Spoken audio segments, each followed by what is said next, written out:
Hey, yeah, yeah. Yeah, yeah,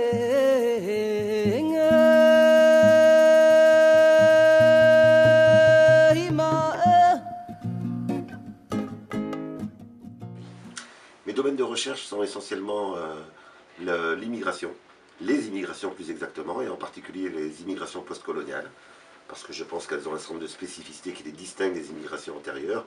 Quand je dis postcoloniales, c'est les immigrations qui viennent des anciennes colonies, et y compris celles qui viennent après les indépendances, en gros les populations d'Afrique subsaharienne et du Maghreb. Et secondo, l'histoire de l'Afrique, la sociologie de l'Afrique et surtout, parce que je pense que c'est essentiel, l'histoire des grands penseurs africains contemporains, ceux qui ont pensé les libérations nationales et qui sont trop occultés aujourd'hui.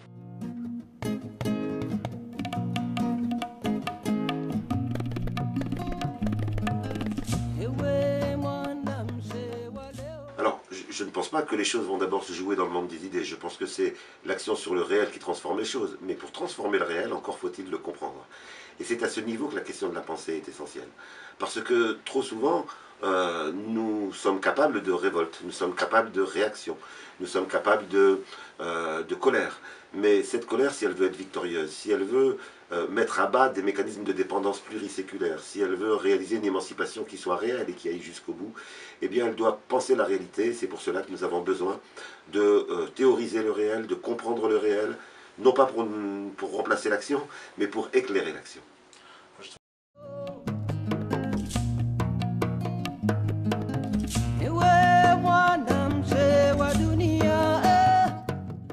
Ça signifie tout simplement qu'il faut penser les relations avant que de plonger dans une articulation entre un chercheur et le militantisme. Et ça suppose un certain nombre de conditions que l'on pose. La première condition, c'est de bien avoir en tête que la recherche en Occident s'est construite à partir d'une hiérarchie des savoirs, avec l'idée qu'il n'y avait que le savoir théorique universitaire qui était le savoir pertinent, et que le savoir de l'expérience, le savoir de la pratique, le savoir de l'action était un savoir qui était secondaire, qui n'était pas important. Il faut donc poser au contraire que c'est le dialogue entre le savoir des praticiens, le savoir des activistes, le savoir des militants, et l'objectivation que permet le chercheur, c'est ce dialogue-là qui permet d'accéder à un savoir qui soit plus complexe, un savoir qui s'approche le plus de la réalité. La seconde chose, c'est que le chercheur doit se poser la question du sens et de l'utilisation de son savoir. On nous apprend trop souvent à l'université que le chercheur doit être découpé du monde militant et que son objectivité nécessiterait qu'il n'ait pas de lien d'empathie ou de lien d'engagement. Je pense exactement le contraire. Je pense que si l'on veut comprendre le mouvement des peuples, si l'on veut comprendre le mouvement des catégories dominées, si l'on veut comprendre le mouvement d'une personne qui se met en action, il faut qu'il y ait de la confiance. Et pour qu'il y ait de la confiance, eh bien, il faut ressentir un minimum l'oppression que vit l'autre. Vous ne pouvez pas de l'extérieur venir et prétendre comprendre la révolte des Mao contre l'occupant, sinon vous allez en conclure que c'est une révolte barbare, puisque vous allez vous arrêter à la dimension de violence, sans vous interroger sur les causalités de cette violence, et sur pourquoi à certains moments, oui, le dominé peut être dans une extrême violence, parce qu'il subit lui-même une violence énorme. Et donc le chercheur doit se poser la question du minimum d'engagement pour pouvoir être en perception, non pas de la totalité de l'expérience, mais au moins de ce que vit le dominé.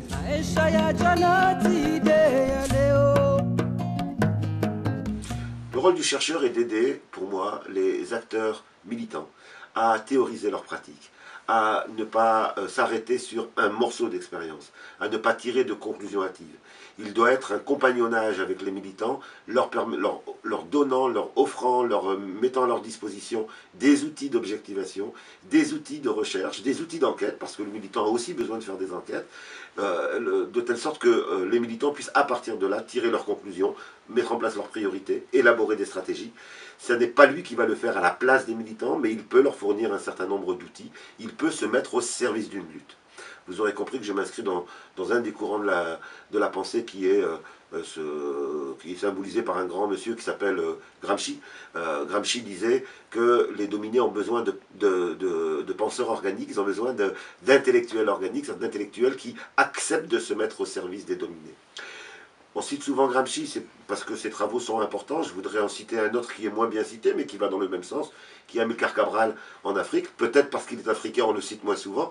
Cabral en était arrivé à exactement les mêmes conclusions en s'intéressant au rôle de la petite bourgeoisie africaine, en disant que dans nos pays dominés, eh bien, une petite élite avait réussi à accéder à l'université. Et il leur posait la question, au service de qui allez-vous mettre votre savoir? Et il demandait, et il montrait deux perspectives possibles. Cette petite bourgeoisie avait le choix de se transformer en bourgeoisie et donc de se retrouver en gérant des intérêts des Occidentaux en Afrique et donc en oppresseurs de leur propre peuple au service d'un certain nombre de grandes puissances, ou bien, disait-il, il allait encore plus loin que moi, ou bien, disait-il, il faut qu'ils se suicident en tant que classe pour se mettre au service de leur peuple. Je fais partie de la pensée cabralienne.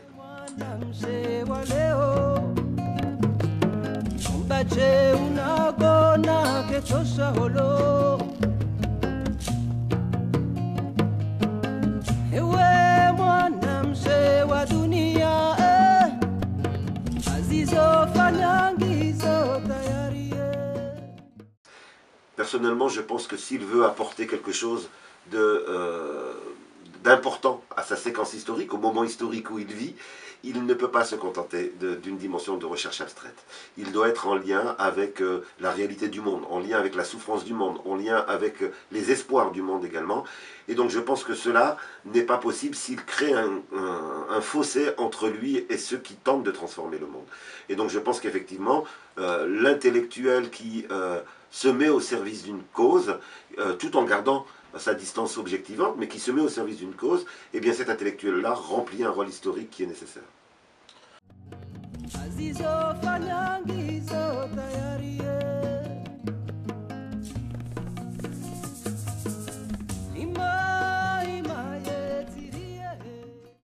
Avant la colonisation, il y a l'esclavage. Plusieurs siècles de violence totale. Plusieurs siècles dans lesquels on a profité d'une supériorité technologique à un moment donné pour imposer un rapport de domination qui s'inscrit sur l'ensemble des sphères de la vie sociale. Et il ne s'agit pas simplement d'une violence économique. Pour assurer la violence économique et extorquer du profit, il a fallu détruire les cultures, il a fallu tenter de détruire les cultures. Il a fallu atomiser les organisations sociales, les organisations politiques qui étaient là avant l'esclavage. Et donc c'est pour cela que je parle de violence totale, parce qu'elle s'inscrit dans la totalité des sphères de la société. Je pense qu'il ne faut vraiment pas oublier cette période esclavagiste pour l'Afrique subsaharienne, parce qu'elle explique un certain nombre de traumatismes qui restent encore chez nous, mais également un certain nombre d'intériorisations de complexes de dominés sur lesquels les dominations d'aujourd'hui continuent à s'appuyer. Je donne souvent un exemple, si je peux me permettre, qui est une conférence que je donnais à Kinshasa avec un excellent ami congolais qui était d'une très grande pertinence et d'une très grande profondeur d'analyse, et il y avait avec nous un professeur belge. C'était assez extraordinaire de voir comment l'intelligence de notre ami congolais était moins écoutée que le professeur belge, juste parce qu'il était un blanc. Et là on voyait bien que malgré le thème de la conférence, les gens étaient venus pour découvrir les penseurs africains, malgré cela, eh bien, il y avait intériorisation de cette relation de domination. Et ça, c'est bien la période esclavagiste. La période coloniale, pour sa part, va venir prendre le relais. Ce sont les mêmes logiques, avec un degré d'impact un peu moins fort, puisqu'elle s'inscrit sur une durée plus courte, mais elle va venir prendre le relais. Et en réalité, la colonisation n'est rien d'autre que la généralisation des rapports capitalistes à des pays qui fonctionnaient autrement, à des pays qui fonctionnaient sur des rapports marchands, à des pays qui fonctionnaient sur des économies communautaires, à des pays qui fonctionnaient sur de l'économie villageoise, et on est venu généraliser les rapports capitalistes. Pour cela, bien entendu, ça n'était possible qu'en détruisant les restes d'économies communautaires, villageoises, etc. Alors, cette dimension-là, elle est loin elle est venue briser l'histoire africaine. C'est ça qui est important d'avoir en tête, puisqu'une des thèses coloniales, c'est de dire que l'Afrique n'était pas entrée dans l'histoire, ou l'Afrique n'avait pas d'histoire. En réalité, comme le souligne encore une fois Cabral, qui est sans doute celui qui était le plus loin dans la compréhension de cette historicité du colonialisme et de cette destruction du colonialisme, en réalité, c'est le colonialisme qui est venu arrêter l'histoire africaine par la violence. Les indépendances et la lutte pour les indépendances constituent en réalité un redémarrage de l'histoire africaine. Et c'est pour cela que quand on fait une analyse d'échec des indépendances, d'échec de l'Afrique, etc., ça n'est qu'il y a une quarantaine d'années, il y a une cinquantaine d'années. Et donc, on ne peut pas parler d'échec, on peut parler juste d'une lutte contre des mécanismes de dépendance complets, total, complexes, qui se mutent en néocolonialisme après. Et par conséquent, les peuples africains, loin d'avoir échoué, sont à la recherche des voies pour se libérer d'une dépendance qui date de 5-6 siècles.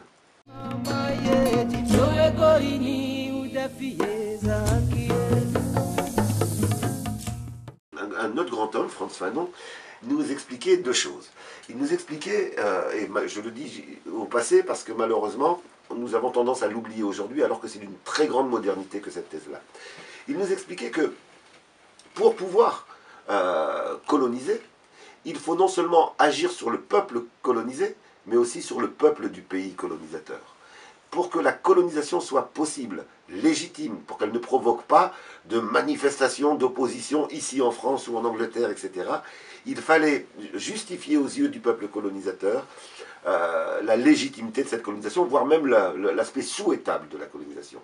Et Frantz Fanon souligne qu'on a beaucoup mis en évidence, on a beaucoup travaillé après les indépendances, on a beaucoup fait de films, on a beaucoup, et c'est très bien, sur les dégâts sur les peuples colonisés.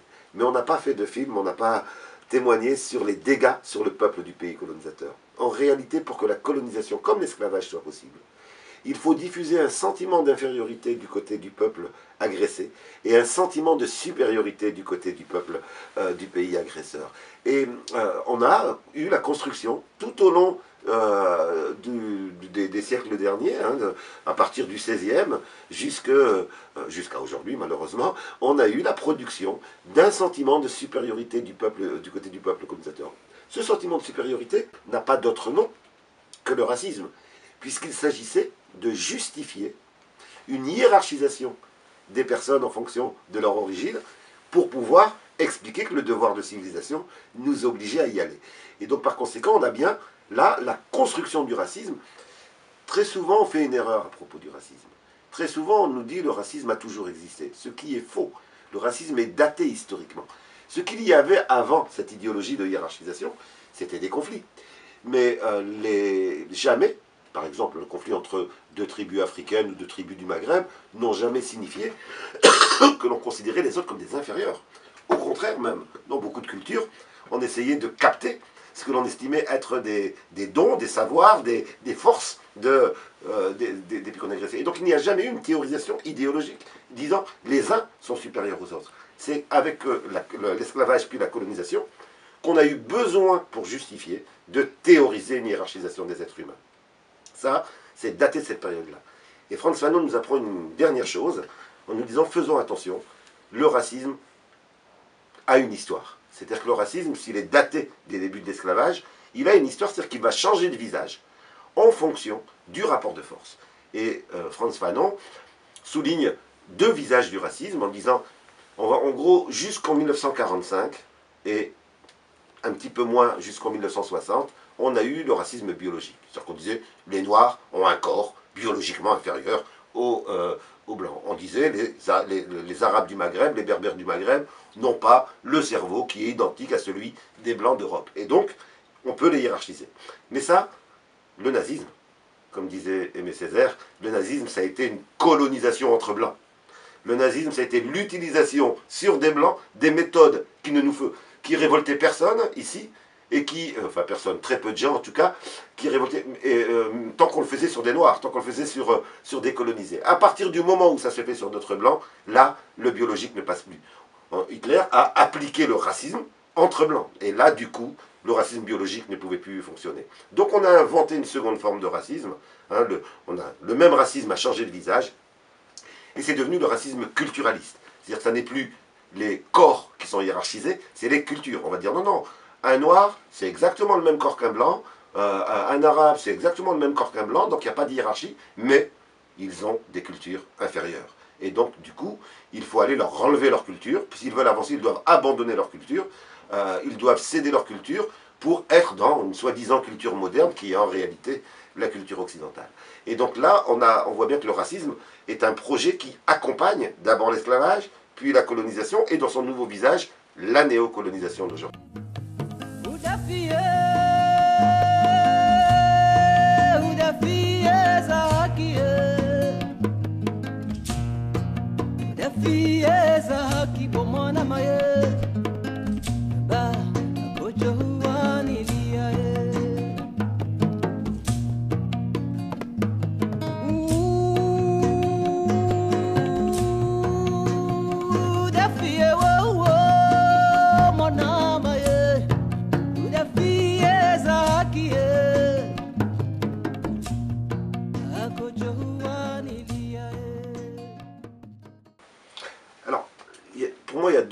leçons. Il y a un premier type de leçon en écoutant et en lisant ces auteurs et en redécouvrant ces auteurs.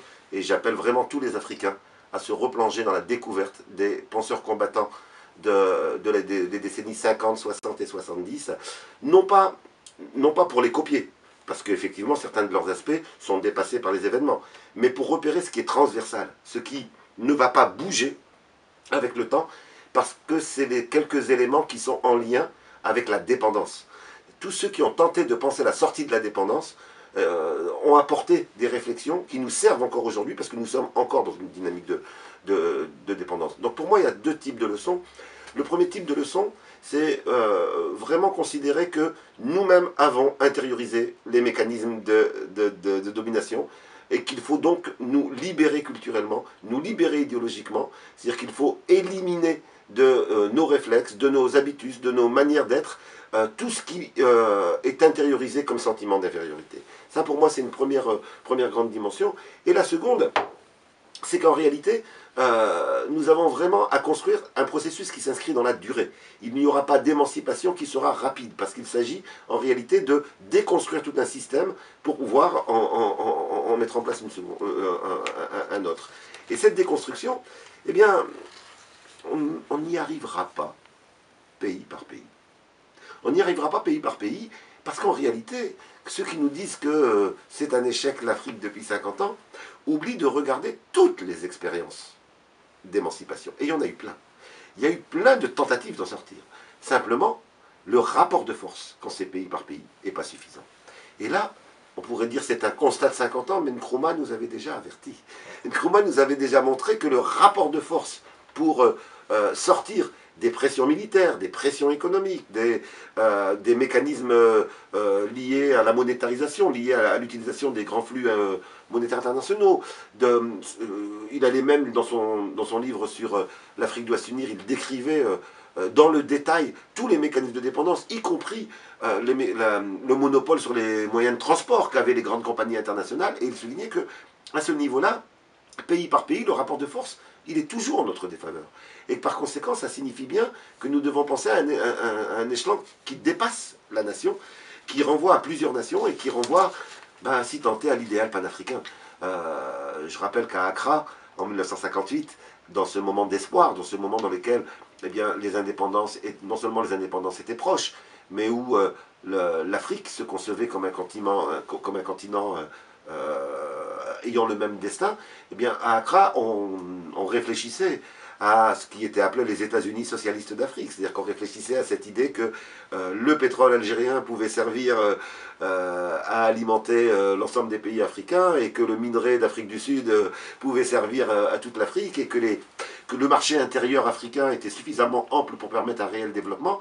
Alors bien sûr, ça ne se décrète pas, mais c'est bien à cet échelon-là, à l'échelon du continent, qu'une sortie de la dépendance en termes de rapport de force est possible. Il est possible de tuer Sankara. Il est possible d'asphyxier la révolution ghanéenne. Il est possible de faire des pressions et des blocus pour que, en Guinée, malgré une politique progressiste, la pauvreté s'installe et qu'on se retourne contre un président qui essayait de faire au mieux, etc. Il est possible de faire cela.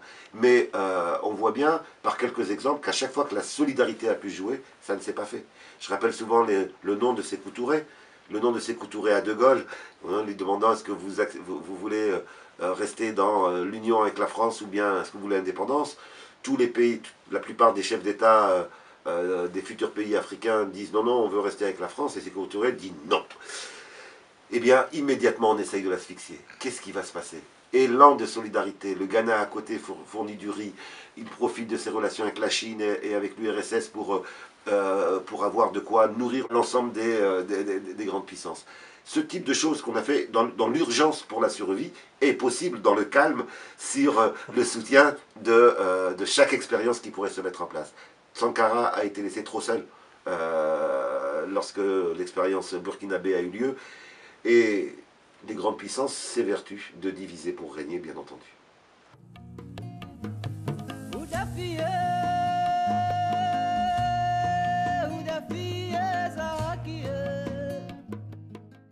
C'est une variable d'ajustement à la fois en Afrique et ici.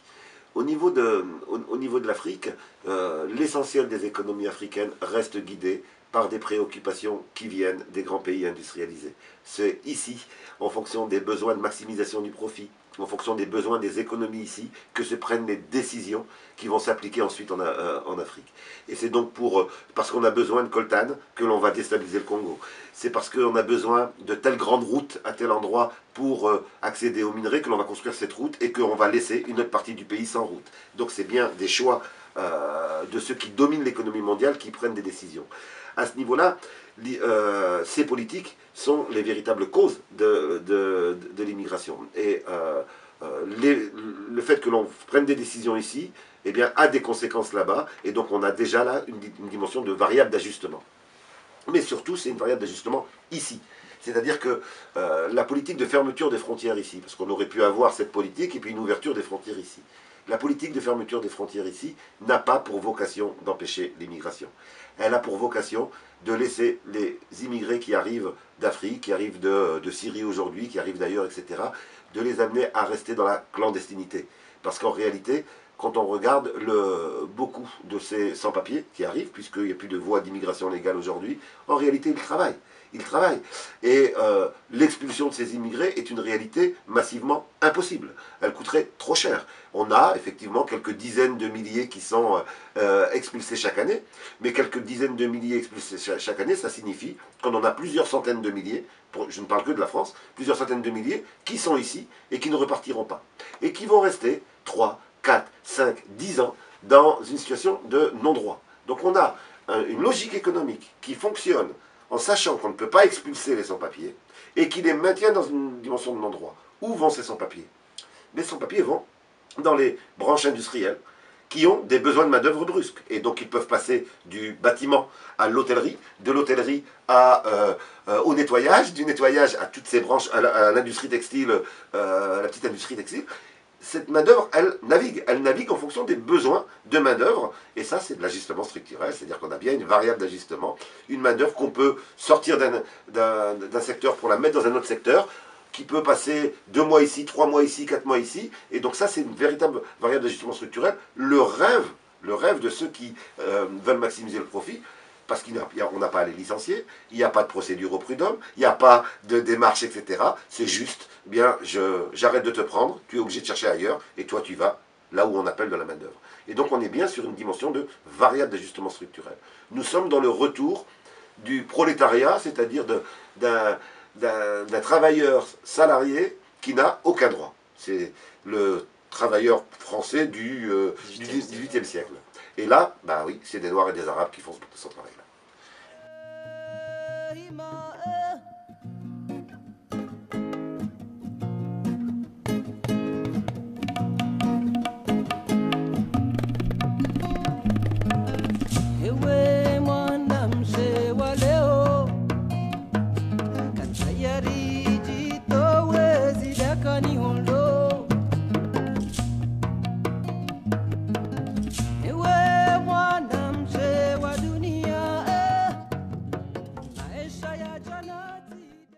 Je partage entièrement l'analyse de Mbembe. C'est-à-dire que nous sommes aujourd'hui dans une situation où la même logique économique produit un déclassement et de la production de subalternes blancs ici, dans le même temps où on a besoin de main-d'œuvre sans droit et où donc l'immigration va jouer cette fonction de subalterne. C'est une catastrophe sociale et politique. Ça ne peut mener qu'à deux choses. Ça peut mener qu'effectivement par la désignation d'un bouc émissaire, c'est-à-dire que là, après, en termes de gestion politique, on a une cible toute désignée pour ne pas réfléchir aux causes du système et aux causes qui produisent la réalité. Donc les Noirs et les Arabes apparaissent comme les responsables de la situation, et la montée du vote Front National n'est pas pour rien, elle est logique, elle était prévisible, et s'il ne change pas de politique, eh bien ça continuera à monter, et donc nous risquons effectivement une logique de guerre civile, c'est-à-dire d'agression vis-à-vis de cette immigration. Donc on a un système qui n'est pas viable en termes de paix sociale. C'est un système qui produit les conditions d'un affrontement. Ewe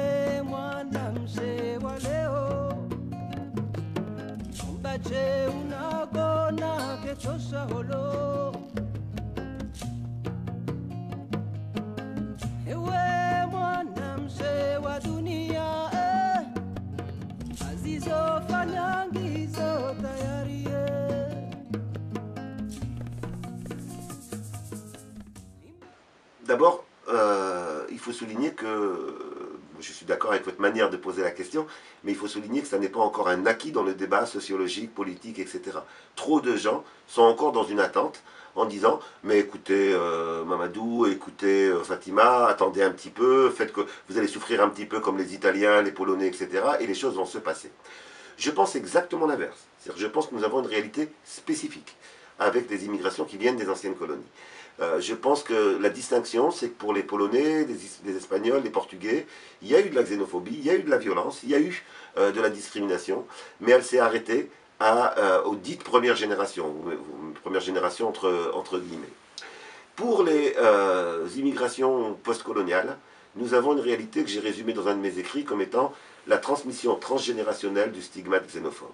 Autrement dit, pour comprendre la réalité, il faut comparer non pas aux immigrations italiennes, mais aux descendants d'esclaves aux États-Unis. C'est-à-dire qu'aujourd'hui, le sort des dites deuxième, troisième, quatrième génération issues de l'immigration en France, c'est plus la logique de ségrégation et de discrimination telle que le vivent les descendants d'esclaves après X générations de descendants d'esclaves que celle qui est ici. Et ça veut dire qu'il n'y a aucune raison que ça s'arrête s'il n'y a pas un arrêt politique, un volontarisme politique et économique, et donc des décisions économiques. D'où ça vient? D'où ça vient? Bien, on peut faire le lien avec une des premières questions que vous m'avez posées. Quand je disais tout à l'heure que pour que la colonisation soit possible, il faut créer un sentiment de supériorité du côté du peuple colonisateur. Ce sentiment de supériorité, ce n'est pas qu'un discours. Ça s'est traduit par une multitude de moyens, des films, des chansons, des images, des programmes scolaires qui n'ont pas, et ça n'a pas disparu il y a 50 ans, c'était encore, jusqu'à il y a une trentaine d'années on avait encore cela, bref, des os humains dans lesquels on présentait l'arabe, le noir, le musulman d'une certaine manière. Et ça, ce sont des images qui sont restées dans les imaginaires collectifs. D'autant plus qu'au moment des indépendances, on a considéré que bien maintenant la colonisation était terminée, donc ça allait disparaître tout seul. Mais les imaginaires collectifs ne disparaissent pas tout seuls. Il faut déconstruire ces dimensions-là. Or, on n'a eu aucun effort de déconstruction. J'en veux la preuve qu'encore aujourd'hui, on a très peu de véritables travaux, de véritables campagnes, de véritables leçons dans les enseignements sur l'esclavage et sur l'image du noir à cette période-là. Et donc on voit bien, d'ailleurs, dès qu'on commence à parler d'esclavage, on nous dit oui, faut pas toujours remuer, comme si on en avait beaucoup parlé. Voilà un sujet qui est central dans l'histoire du 19e, du 20e siècle et à mon sens du 21e siècle, parce que ça a encore des traces. Voilà un sujet qui est central et dès qu'on ouvre la bouche, on en a trop parlé. On n'en a jamais parlé, on n'en a jamais rien eu de conséquent là-dessus et pourtant on nous accuse d'en parler trop. Et ça veut dire quoi? Ça veut dire que ces images-là, elles renaissent à l'occasion de la crise, elles renaissent quand certains partis ont intérêt à les faire renaître, etc. Et je pense que cet imaginaire raciste, s'il n'est pas déconstruit, restera un outil d'instrumentalisation dans le jeu politique. Il suffit de regarder chacune des campagnes électorales, où de nouveau, on voit revenir des choses qu'on pensait disparues. On voit revenir supériorité de la race blanche, même si c'est marginal, c'est quelques-uns qui le disent, n'empêche que on voit des discours sur l'islam comme portant la violence, des discours. Et donc on voit bien que ces images-là, elles continuent à travailler la société civile française.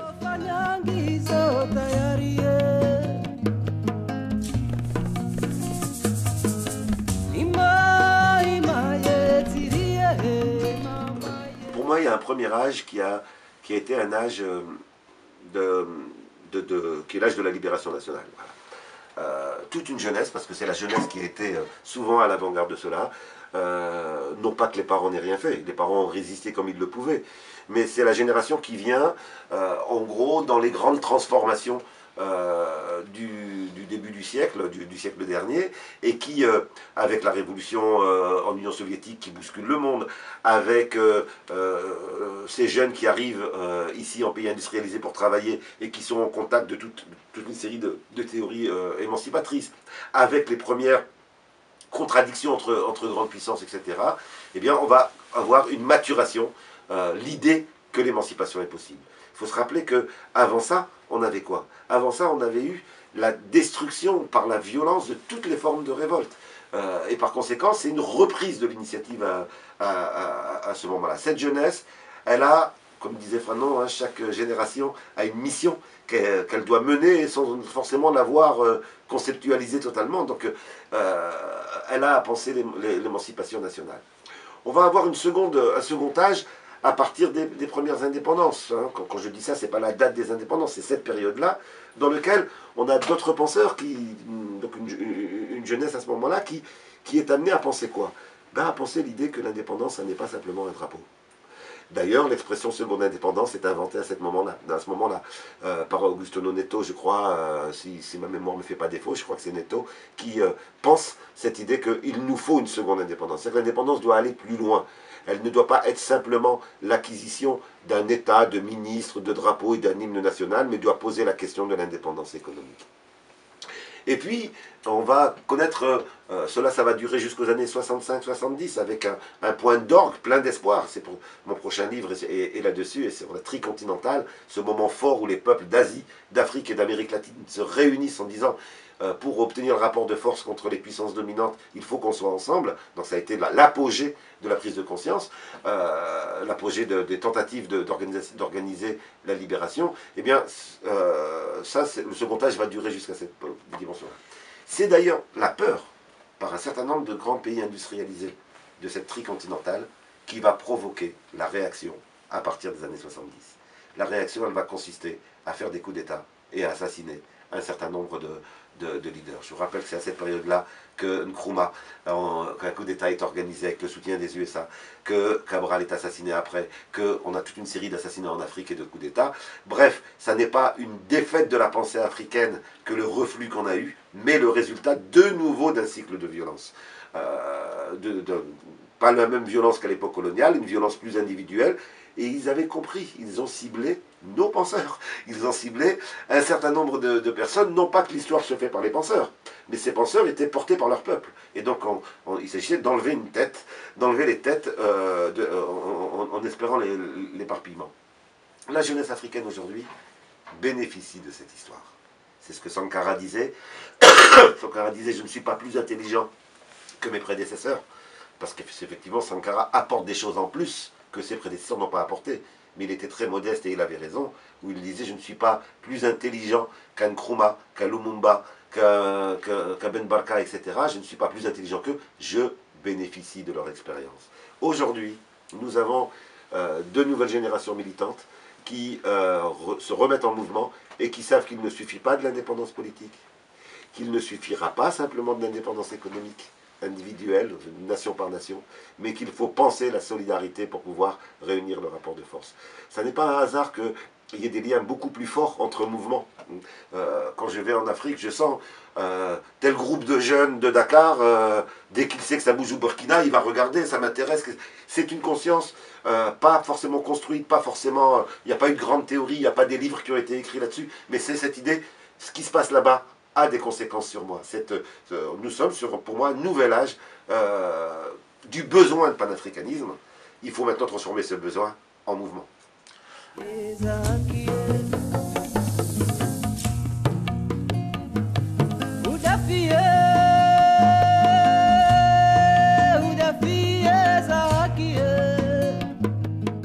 il y a les conditions objectives. Parce que ce qui fait le passage entre le deuxième et le troisième âge, c'est aussi le passage d'une amélioration des conditions de vie pendant le deuxième âge. C'est-à-dire que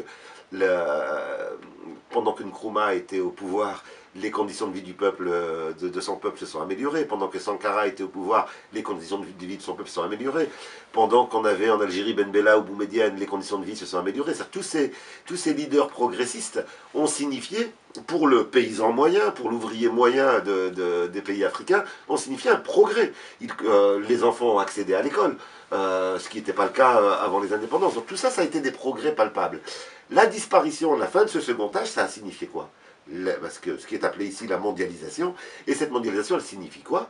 Eh bien, elle signifie la paupérisation, le retour de la paupérisation. C'est-à-dire qu'on n'est plus dans on est pauvre, mais ça va mieux que l'année dernière. On est plus pauvre que l'année dernière. Ça, c'est des conditions qui ont obligé les nouvelles générations à penser leur situation et à de nouveau entrer en mouvement. Peut-être que pendant quelques années, les gens se sont un peu assoupis, disant ben non, ça va mieux, donc ça s'améliorera tout seul, il n'y a pas besoin d'aller plus loin. Ce que montre cette situation-là, c'est que les peuples se mettent en mouvement quand leurs conditions concrètes sont atteintes. Et je pense que nous avons affaire ici à la première génération post-mondialisation. Ceux qui ont 20 ans aujourd'hui, ils sont nés avec la mondialisation. Ce sont les enfants de la régression sociale et économique de l'Afrique. Et donc, effectivement, comme leurs ancêtres, ils se mettent en mouvement parce qu'ils n'ont pas le choix. Maintenant, c'est bien de se mettre en mouvement quand on n'a pas le choix, mais on ne peut pas s'en arrêter là. Il faut, comme les prédécesseurs, comme vous avez déjà ce besoin-là, il faut penser la période historique, il faut penser les conditions d'émancipation. Ça, c'est pas encore fait. C'est à nous tous de le faire dès maintenant.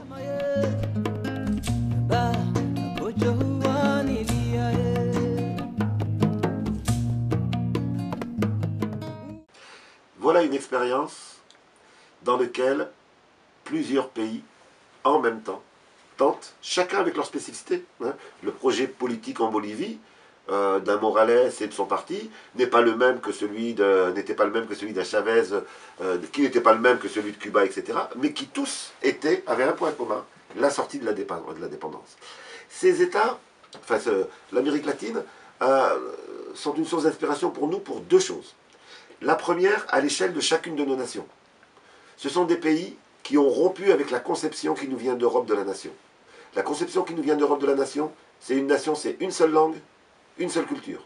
C'est l'unicité culturelle. Ça, c'est dramatique chez nous, parce que ça nous amène à nier la diversité culturelle de nos peuples. Ça a même amené à l'idée qu'il fallait combattre, comme disait Oumniobé, je ne suis pas détribalisateur, c'est-à-dire que notre ennemi, c'est pas les tribus, c'est lorsqu'on instrumentalise une tribu contre la nation qu'on peut... Et donc il y a eu cette idée qu'il fallait construire une seule culture, une seule nation, etc. Ça, c'est destructeur pour nous. L'Afrique n'a pas besoin d'uniformiser ses cultures. Au contraire, comme disait Aimé Césaire, l'universalité, et c'est nous qui devons le porter, parce que c'est nous qui avons souffert de ça, des carences universelles. Nous sommes pour un universel riche de toutes les particularités. Qu'on ait 20 langues dans un pays, mais en quoi c'est embêtant? Le problème, c'est pas d'avoir une langue unique, c'est d'avoir une langue commune. Et donc 20 langues peuvent être juxtaposées à une langue commune. Et ça, en Amérique latine, eh bien, quand vous regardez un État comme la Bolivie, qui nous dit « je suis un État plurinational », donc qui, dans sa constitution, note qu'il reconnaît toutes les langues de tous les peuples indiens. Ça pour l'Afrique. Donc combien de nos pays, on a reproduit le modèle de la nation colonisatrice et on a voulu assimiler les différentes cultures, alors que notre problème, c'est un problème politique et économique et non pas un problème de tous se ressembler. Donc ça, pour moi, c'est une première leçon. Et la seconde leçon de l'Amérique latine, c'est l'ALBA. Hein, c'est cet accord économique entre les différents pays disant on va penser un développement cohérent à l'échelle de plusieurs pays, à l'échelle d'une région. C'est exactement ce que proposait Nkrumah au niveau du panafricanisme, qui était de nous dire, ce qu'on disait tout à l'heure, hein, économiquement, si nous devons tenir, il faut rendre complémentaires nos économies. Il faut que les richesses des uns servent au développement des autres et inversement. Effectivement, l'ALBA, eh bien, c'est comme cela qu'il fonctionne. Cuba a peu de richesses minières, mais a une avance grâce à sa révolution sur la production de médecins, de techniciens, etc. Eh bien, en Amérique latine, on a vu en l'espace de 2-3 ans on a une amélioration de la santé, parce que c'est par centaines que les médecins cubains sont partis en Bolivie, au Venezuela, en attendant qu'ils forment des médecins cubains et vénézuéliens. À l'inverse, le Venezuela a du pétrole. Pourquoi Cuba irait acheter du pétrole ailleurs? Et donc, le pétrole, ce qui a permis à Cuba de tenir sur... et donc, c'est cette complémentarité dans un plan de développement commun qui est l'autre exemple que dans l'Afrique a besoin. Sinon, il va se passer quoi si demain, cette nouvelle génération qui essaye de s'émanciper, si demain elle réussit dans tel pays, etc., et que ça ne se fait pas de manière complémentaire et de manière solidaire, qu'est-ce qui va se passer?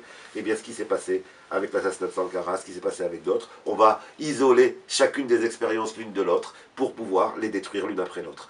Et donc, c'est bien cette dimension commune qui permet de résister. Je rappelle que tout ça, c'est à la fois nouveau, les nouvelles générations en se le posaient, mais à la fois c'est un vieux rêve. C'est-à-dire que l'idée, par exemple, de la solidarité, y compris militaire africaine, était posée dans les années 60. Je rappelle que, par exemple, une des dernières décisions, une des dernières missions de Frantz Fanon était de préparer avec l'accord du Mali de Modibo Keïta, avec l'accord d'un certain nombre de chefs d'État, était de préparer des volontaires internationaux pour aller combattre l'armée française en Algérie. Et ils préparaient des volontaires qui devaient remonter vers l'Algérie pour aider les résistants algériens de l'intérieur par une légion, voilà comment il l'appelait, une légion qui viendrait d'Afrique. Il n'a pas eu le temps de la mettre en place, il est mort trop tôt, mais ça montre bien que cette idée d'une solidarité militaire, économique, diplomatique, etc., eh bien, elle était déjà en œuvre, elle est encore plus d'actualité aujourd'hui.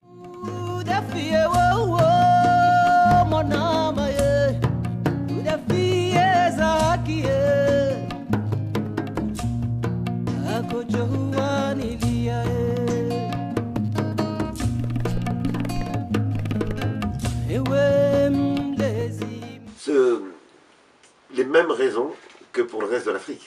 C'est-à-dire les mêmes raisons que... Il n'y a pas une raison algérienne. En réalité, ça a été, après la tricontinentale de 66 à la Havane, dans lequel, je rappelle, c'est le moment fort, on avait Cabral qui intervenait, on avait tous les mouvements de libération africains qui étaient là, et qui donc débattaient avec les mouvements de guérilla latino-américaine, qui débattaient avec les Vietnamiens qui se battaient contre les USA. Après 66, on a eu la mise en place, pour répondre à la tricontinentale, de la trilatérale. Cette trilatérale, elle avait pour vocation, c'était très clair, de détruire tous les foyers de transformation. Chacun des pays, à ce moment-là, a été confronté à des agressions très fortes. Et là, on a vu, effectivement, soit des réactions de sauvegarde, chacun se défendait tout seul, et ça va provoquer un phénomène d'isolement d'un certain nombre de pays, dont l'Algérie, qui a continué à aider les mouvements de libération, mais de manière plus en binôme que dans l'idée d'une démarche internationale. Et donc, c'est l'ensemble du panafricanisme qui a reculé. Ce n'est pas la situation proprement algérienne, c'est l'ensemble du panafricanisme. Je crois qu'en Algérie, il y a eu cette idée que ça n'était pas possible aussi, et faisant attention de ne jamais prendre le fait d'avoir un échec à un moment donné comme l'abandon du projet. On aura encore des moments difficiles, on aura des victoires, mais on aura aussi des reculs. L'important, c'est de regarder la ligne directrice, le projet qui est... L'émancipation, c'est jamais une ligne droite. C'est toujours des moments d'avancée, de recul, mais on ne recule jamais totalement. La preuve en est que plus personne, aujourd'hui, si on a encore quelques-uns, mais globalement, les jeunes en Afrique ne sont pas dans un sentiment global où ils disent la colonisation est nécessaire, etc. Donc il n'y a pas de retour en arrière total. Il y a un retour en arrière parce qu'on n'a plus les mêmes potentialités révolutionnaires que des années 60, mais ce n'est pas un retour complet en arrière. Et donc l'émancipation, c'est toujours quelque chose qui va comme cela. Je suis persuadé que la prochaine vague ira plus loin que les apports de Frantz Fanon, de Cabral, etc. Mais elle ne sera pas définitive. Il y aura aussi des contre-offensives, et donc il faut vraiment penser la longue durée.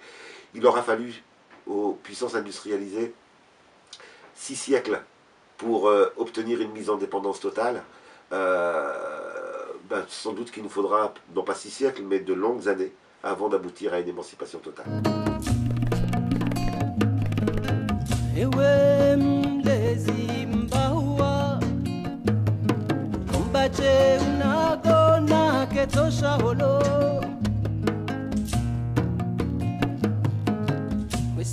Je pense d'abord qu'il faut que ceux qui sont des descendants de ces peuples qui ont été esclavagisés et colonisés, qui sont aujourd'hui français, doivent s'interroger sur leur avenir. Et leur avenir les lie au pays d'origine de leurs parents, voire de leurs grands-parents, voire de leurs arrière-grands-parents. Parce qu'on ne peut pas imaginer une égalité complète en France entre des citoyens de plusieurs couleurs, par exemple, ou de plusieurs religions, si les pays d'où viennent ces personnes, d'où viennent les parents de ces personnes, restent des pays dans lesquels on a besoin d'intervenir par la guerre, on a besoin de dévaloriser pour pouvoir justifier des interventions, etc. Autrement dit, la diaspora noire ou maghrébine et les Français, les Français issus de cette diaspora, s'ils espèrent s'en sortir individuellement, oui, individuellement, un par un, on peut avoir 2-3% qui s'en sortent. Mais pour justifier la mise en dépendance de l'Afrique, Il faut des images qui dévalorisent les Français de couleur. Il faut des images qui dévalorisent les concitoyens issus d'immigration maghrébine. On le voit bien aux États-Unis. Aux États-Unis, oui, on a un Obama. Oui, on a 10% des Noirs qui peuvent accéder. Mais on a tout le reste qui continue à être en situation de sous-homme. Malcolm X le disait très bien, mon sort est lié au sort de l'Afrique. Je ne peux pas avoir des millions d'Africains dominés, exploités, méprisés, salis au niveau idéologique, présentés comme n'étant pas entrés dans l'histoire, et dire, moi, on va me regarder comme un noir à part. Non, inévitablement, je serai touché par ça.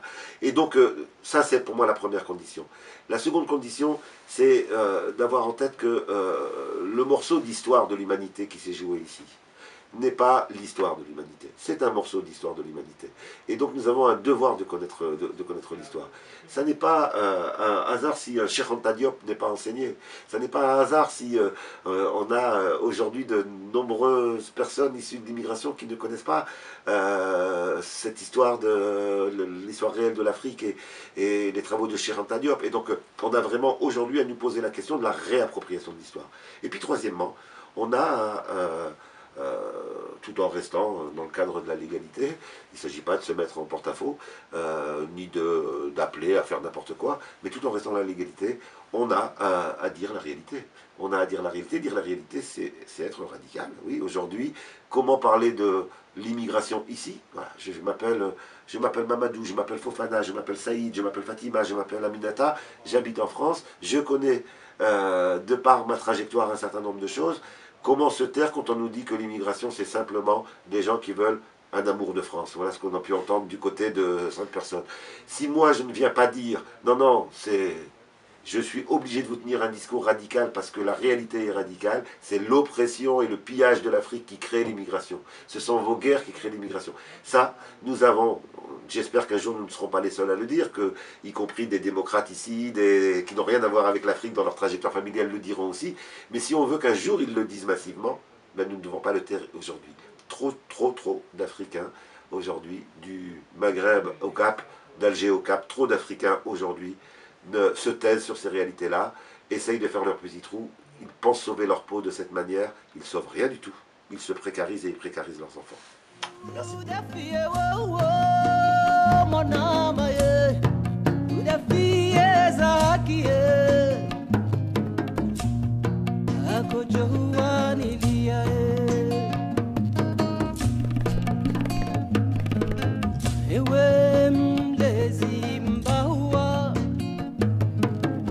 Una gona que tosha holo